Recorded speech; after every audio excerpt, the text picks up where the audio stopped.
Hello friends, आपण मानकु मो channel रे मु स्वागत जनाऊँगी। आपणको ये वीडियो रे मु कहबी सुभद्रा योजना विषय रे। सुभद्रा योजना रे एक अपडेट जारी करा जायछि। अपडेट टी कोन आपण मानक पई बहुत गुरुत्वपूर्ण अटे। जदि आपण सुभद्रा योजना रे आवेदन करबा को चाहुचंती तेबे आपण मानकु एहा निश्चय जानिबा दरकार। जदि आपण एहा विषय रे न जानिबे तेबे आपणकर 50,000 टंका आसी पारिबो नाही। देखंतु ये अपडेट टी बहुत गुरुत्वपूर्ण अटे। एबे चलंतु आ डेरी न करी मु आपण माननकु कहि दउची। देखंतु ये जो फोटो टी मु आपणक आगरे बा करची पोस्टर टी एइटा सुभद्रा योजनार ऑफिशियल ट्विटर अकाउंट रे पोस्ट करा जायतिला। एई ट्विटर अकाउंट रे देखंतु एटी कोन लेखा आइछि।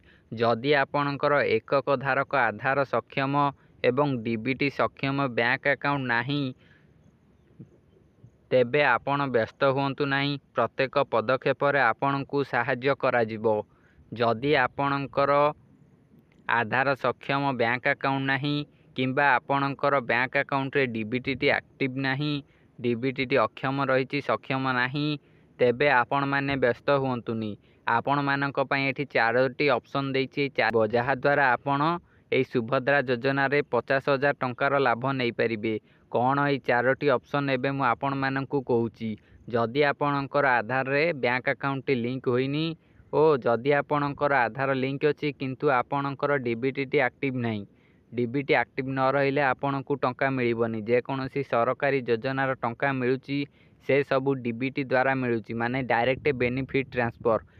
आपणकर जदि डीबीटी एक्टिव रहिथिबो तेबे आपणकर टंका आपणकर बैंक अकाउंट को आसी परिबो।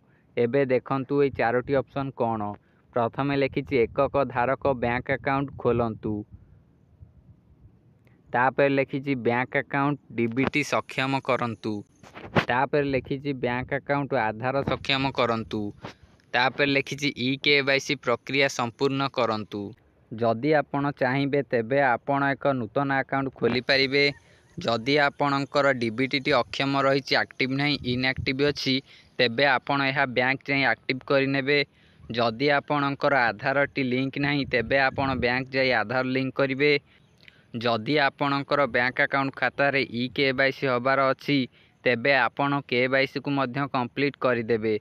आपणकर एई सब प्रक्रिया गुड़िक होइथिबा दरकार। जदि आपणकर ए सब गुड़िक न होइथिबो तेबे आपणकु टंका मिली परिबो नाही।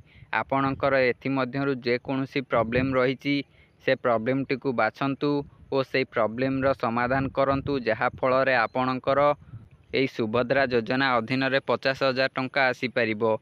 देखंतु आपणकर बैंक अकाउंट आधार सक्षम होई नथिबो, डीबीटी एक्टिव नथिबो, केवाईसी होई नथिबो, केवाईसी प्रॉब्लम रहिथिबो, केवाईसी करबा को पड़िबो। जदि आपणकर बैंक अकाउंट नाही तेबे आपण एक नूतन बैंक अकाउंट मध्य खोली परिबे। ए सब गुड़िक आपण ठीक करी रखंतु, नहले आपणकु टंका मिली परिबो नाही। जदि आपणकर किछि जानिबार अछि तेबे आपण कमेंट करंतु। जदि आपणकर किछि जानिबार अछि तेबे आपण कमेंट करंतु। एहा सहित तळे मध्य एही योजनार हेल्पलाइन नंबर देइछि।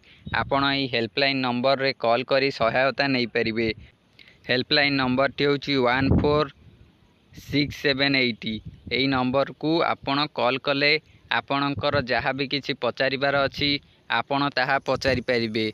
जदि आपण कॉल करिया को चाहुनांती तेबे आपण कमेंट करंतु। मु आपणको आगामी वीडियो रे एहार आंसर दे देबी।